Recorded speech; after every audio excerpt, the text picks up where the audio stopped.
This video is on how I created my pincushions for my lid inserts. In the previous videos, I said I had found YouTube videos and created my pincushions using what I learned.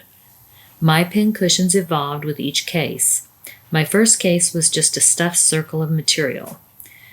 When I made the last two pincushions, I divided those circles into 8 sections so they looked more like pincushions I remembered from my early days of sewing. I had fun using some of the rickrack from my Featherweight shop purchases. I think the rickrack made my cushions stand out from my Dresden plates.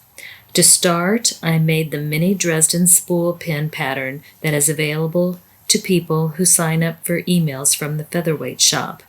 At the bottom of your emails, there's a link to subscriber bonuses. Follow the link to download your own copy of the pattern. For this lid insert, I'm going to install the insert into a black case. I chose some black and gold fabric out of my fabric stash and made my insert to fit my case exactly like I showed in a previous video. This case does not smell bad and is pretty solid, so it will get the Ruthie treatment before I glue in the insert. I do try to keep the cases as original as possible.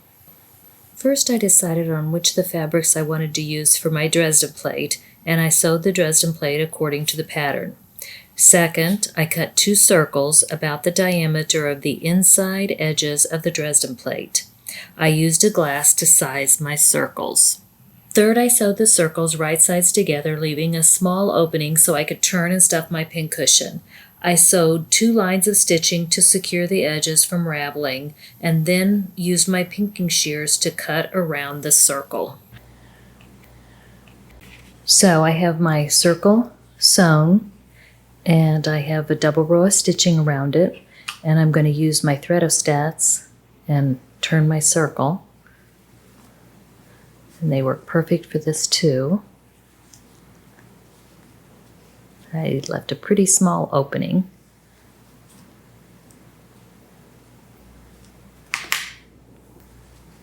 And I'll turn my circle the rest of the way and press that, and then I will stuff it. So I've got my circle about stuffed. I need to put just a little more in. And the threadostats are nice because you can put your stuffing in. And I've got a super small hole, so I don't have to whip stitch much.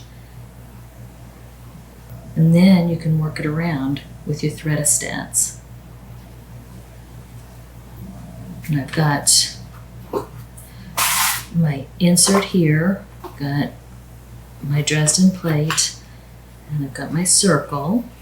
And I want it just a little more stuffed, so I'm going to stuff it just a little bit more. And then I'll come back to putting the embroidery thread on here. So I have my circle stuffed, and I've whip stitched the edge, and I want to divide this into 8s. I have embroidery floss, and I separated it, and I'm using 3 strands of embroidery floss. So I'm going to kind of go from the center and come up.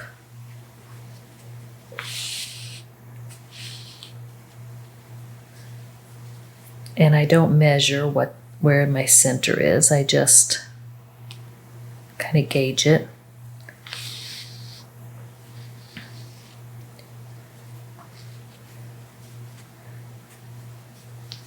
And got my first part in. I do it twice.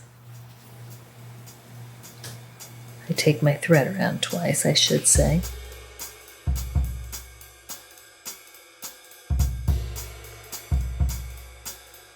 I'm just trying to keep them pretty even, my 8s.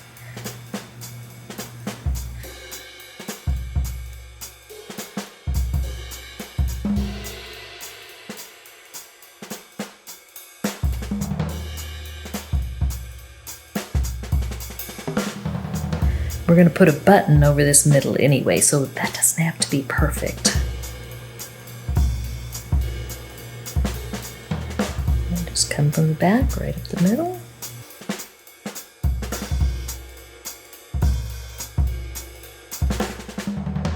So once you have it 8s, go right up the center again, just to kind of lock it all in place. And we'll use this thread to sew our button on in a minute. But I'm just kind of locking it. Now it's a little off, so I just kind of pull around. This one's not quite tight enough, I don't think, so I'm going to take another loop of thread to make that a little tighter.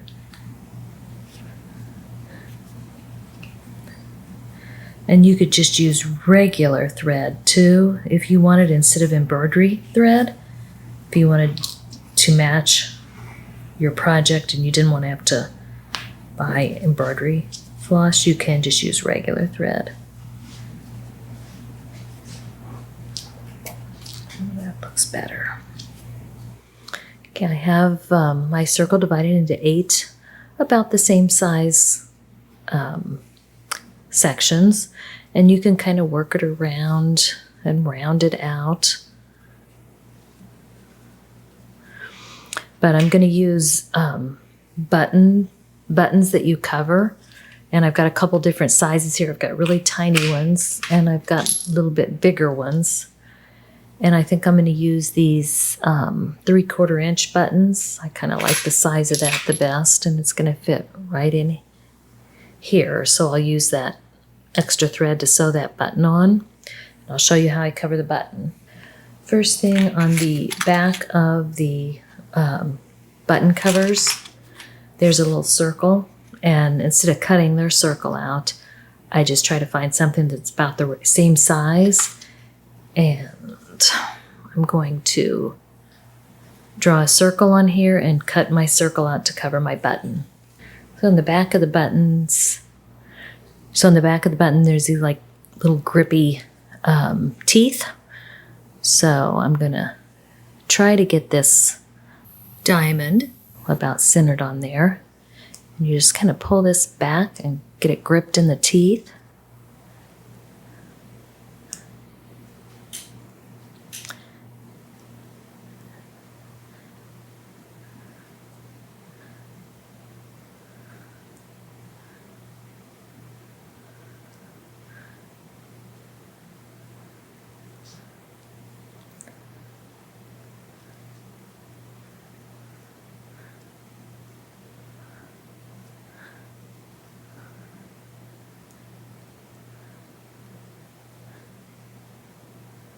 You could use a regular button too, if you wanted. I just like to cover the buttons. Okay, so just keep working it around and checking your edges to make sure that they're pretty smooth. You don't have a bunch of sharp corners on here. Once you get it in just like you want it, that's the way it's going to be. Then you take the other part, and this edge is going to fit down in your button. Push your material down so this peg, the hole to sew it on, is there. Goes over that slot, and you just push it in, and you've got a covered button to now sew into your cushion.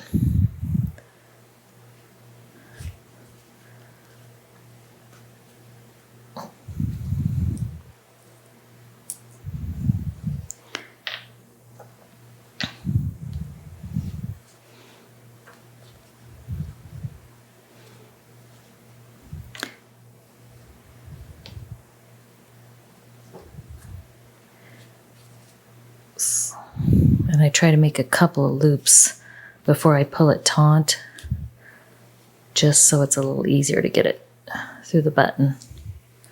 If you used a regular button that you just sewed through, it would be easier. Now, get it in there, pull it in nice and taut, and tie that off in the back. And We'll work on gluing that down in a minute. So I'm going to take my E6000 glue that I used earlier for something on the case, and I put that E6000 on the back of my Dresden plate, and I want it located right here. So I'm going to put it down. You could also stitch this on if you wanted. I just didn't want to have to stitch this. So got that on. Then I did the same thing with my pincushion. I put E6000 glue on there, and I'm going to center it up. Put that on, and I'll put a book or something on it and let it dry overnight.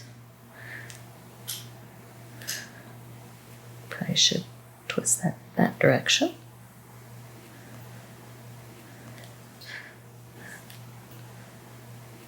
And I'll just glue that on there. You could sew your pincushion on from the back as you were sewing your button on, but that E6000 glue will hold it on there. So I'll put a book on it and leave it overnight to dry. Now I'm going to put my rickrack on. So I used fray check and I put it on the ends, and then once that semi-dried, I cut it. And then I'm going to use some Gutermann's Creative fabric glue, and put this on. I don't want to use much glue because I don't want it to be showing, but I'm trying to put it on the top and bottom so the rickrack won't curl. And the bad thing with black material is it is not forgiving with the glue. If you get too much on, it does show. So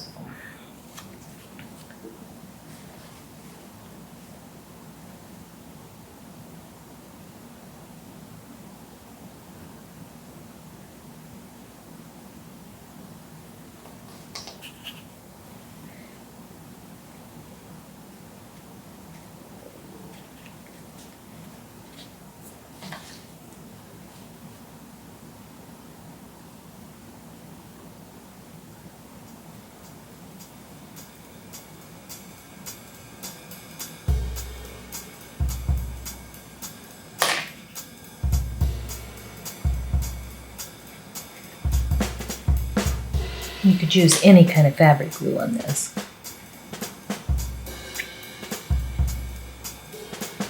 So now I'll cut.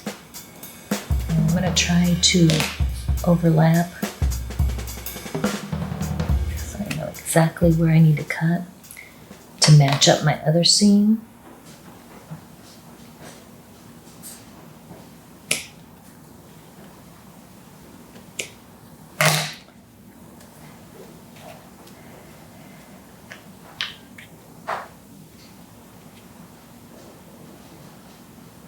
Fray check the end again.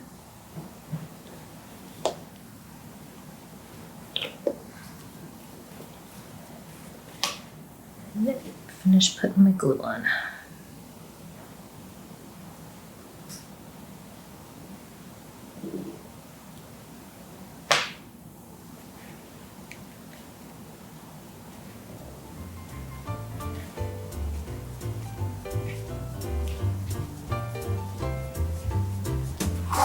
Then I've got my